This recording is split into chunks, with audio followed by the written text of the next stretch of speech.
एक तरफ कथावाचक देवकीनंदन ठाकुर मथुरा में श्री कृष्ण मंदिर की मांग कर रहे हैं, तो वहीं दूसरी तरफ बीजेपी नेता उमा भारती टीएमसी विधायक को सही गलत का फर्क समझाते हुए ममता बनर्जी को भी उनके ममता भाव की याद दिला रही हैं। उन्हें भी सुनिए।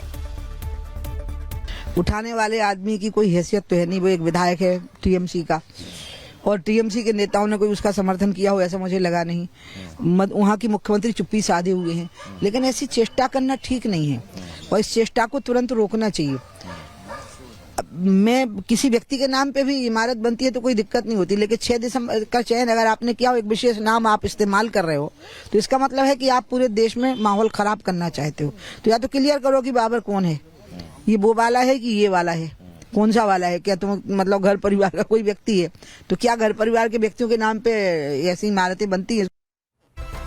उमा भारती को आखिर ममता बनर्जी को धर्म का पाठ क्यों पढ़ाना पड़ा, इसके पीछे की पूरी कंट्रोवर्सी क्या है? चलिए ग्राफिक्स के जरिए आपको पूरी खबर डिटेल में बता देते हैं। हुमायूं कबीर पश्चिम बंगाल के टीएमसी विधायक हैं जो भरतपुर से हैं। उन्होंने 6 दिसंबर को मुर्शिदाबाद के बेलडांगा में बाबरी मस्जिद बनाने की घोषणा की है। ये तारीख 1992 में अयोध्या में बाबरी मस्जिद विध्वंस की सालगिरह है। कबीर ने कहा है कि निर्माण में 3 साल लगेंगे और 2 लाख लोग समारोह में शामिल होंगे। बीजेपी ने इसे मुस्लिम तुष्टीकरण और हिंदू विरोधी साजिश बताया। वीएचपी ने टीएमसी पर वोट बैंक की राजनीति करने का आरोप लगाया। वहीं कांग्रेस नेता इमरान मसूद ने कहा है कि मस्जिद इबादत के लिए है, सियासत के लिए नहीं। संत जगतगुरु परमहंस आचार्य ने कबीर पर 1 करोड़ का इनाम घोषित कर दिया है। वहीं टीएमसी के विधायक हुमायूं का ये बयान अब खुद उनकी पार्टी के लिए मुश्किलें बढ़ा रहा है। कैसे बढ़ाया बताएंगे आपको, क्योंकि हुमायूं की बाबरी जिद पर सिर्फ बीजेपी ही उनके खिलाफ नहीं है, बल्कि हिंदूवादी नेताओं से लेकर मौलाना तक हुमायूं को बाबरी वायरस से पीड़ित बता रहे हैं। बयान सुनिए। बाबर चला गया, बाबरी चली गई, धूल दूसरित हो गई, वहां भव्य दिव्य राम मंदिर बन गया। अब अभी भी बाबरी को याद करोगे तुम? ये वही विधायक है ना मुर्शिदाबाद के जो दंगाई और दंगाइयों का साथ देते हैं। किस तरह की बीभत्स हिंसा, हिंदुओं का नरसंहार अभी कुछ महीने पहले किया था ना उन्होंने। ये माहौल को दोबारा खराब करने की कहीं ना कहीं कोई साजिश है, ये जांच का विषय है। चूंकि बांग्लादेश बिल्कुल बगल में है, कहीं ना कहीं मुझे ये बू बांग्लादेश से आ रही है। उनका दिमाग खराब है। मुर्शिदाबाद में जिस तरह से हिंदुओं को इन लोगों ने हत्या किया था, हम निश्चित रूप से विश्व हिंदू रक्षा परिषद पूरे विश्व स्तर पर फैला हुआ संगठन है, वो अगर रख कर देखे हम लोग जा करके उनकी वहीं कुटाई करेंगे, भले जेल जाना पड़े, वो करके तो दिखाएं। जितना कह देते हैं अब करके दिखाएं। हमारा देश, हमारा सनातन हिंदू समाज जाग गया है, अपनी मान सम्मान स्वाभिमान के लिए अपने प्राणों की आहुति देने में भी दिक्कत नहीं करेगा। देखिए, अब एक तरफ हुमायूं बाबरी की जिद पर अड़े हुए हैं, तो वहीं दूसरी तरफ लोग कह रहे हैं कि इस बाबरी वायरस का इलाज सीएम योगी के ही पास है। और ऐसा कहने वालों की लिस्ट में मौलाना भी शामिल है, वो मौलाना जो अब सीएम योगी के ही फैन बन चुके हैं। पूरी खबर आपको बताएंगे, लेकिन उससे पहले जरा तस्वीर आपको दिखाती है। तस्वीर देखिए, जहां मौलाना वर्सेस भाईजान की नई जंग छिड़ गई है।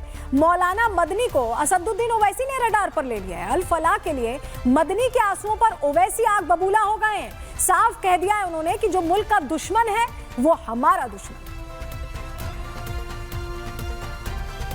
लंदन के अंदर मेयर बन सकता है एक खान, हिंदुस्तान के अंदर किसी मुस्लिम यूनिवर्सिटी का कोई आदमी वाइस चांसलर नहीं बन सकता। और अगर बनेगा तो आदम खां की तरह जेल के अंदर जाएगा, इकबाल की तरह औलाद जेल में डाल दी जाएगी। आज देख लीजिए अल फलाह का क्या हो रहा है,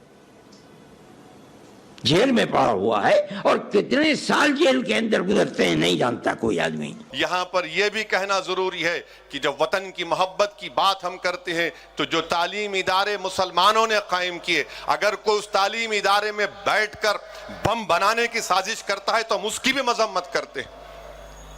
एक इदारा बनाना कितना मुश्किल काम होता है, और ऐसे जालिम लोग हैं जो एक मदरसे का कमरा नहीं बना सकते, जो स्कूल का कमरा नहीं बना सकते, जालिम अमोनियम नाइट्राइट लेकर बैठते हैं।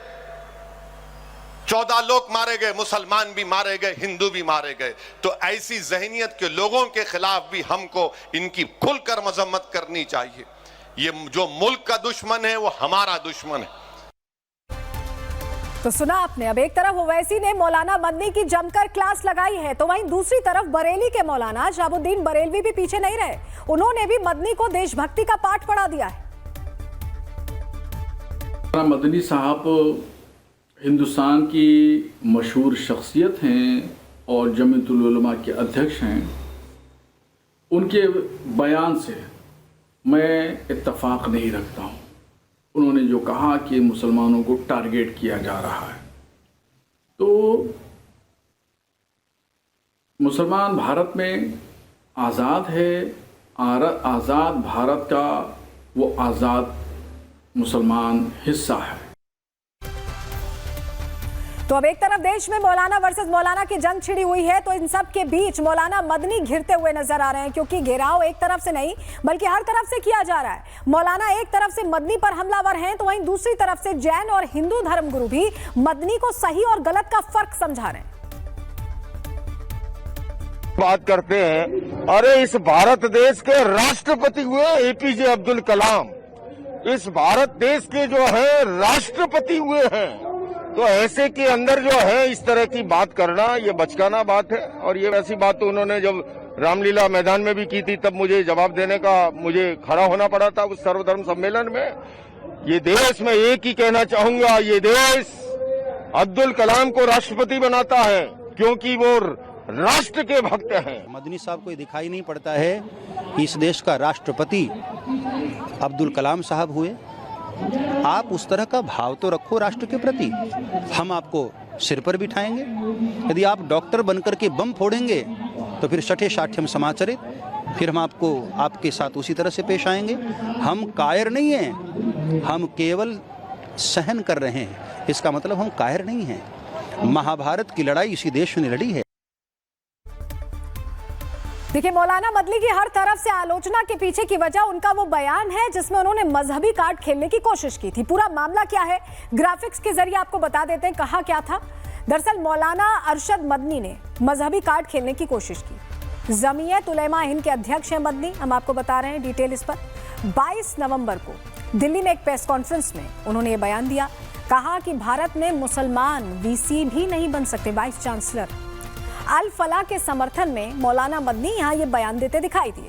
लेकिन मौलाना मदनी के खिलाफ आए बाकी मौलाना अहमद इलियासी ने बयान की निंदा की।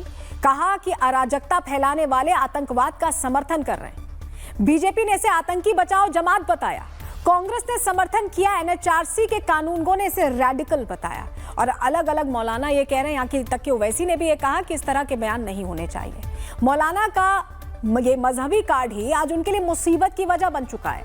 और ऐसा होना भी चाहिए, क्योंकि देश के अंदर जो देश विरोधियों को सिर्फ इसलिए कवर फायर दे रहे हैं क्योंकि वो उनके धर्म से ताल्लुक रखते हैं, तो उनको आलोचनाओं का राष्ट्रवादी इंजेक्शन तो बर्दाश्त करना ही पड़ेगा।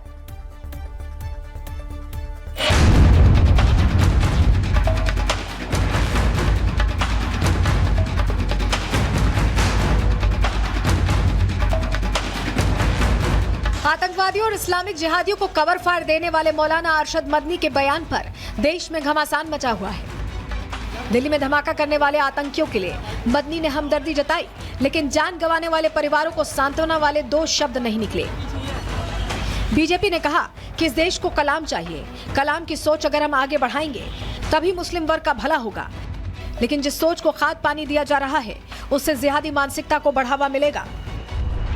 उनको मालूम होना चाहिए कि भारत का मुसलमान भारत का राष्ट्रपति बन सकता है, क्रिकेट हॉकी का कैप्टन बन सकता है, भारत का मुसलमान चीफ जस्टिस बन सकता है, भारत का मुसलमान एयर चीफ मार्शल बन सकता है, भारत का मुसलमान हर वो पद को पा सकता है जो भारत के संविधान ने उसको अधिकार दिया है।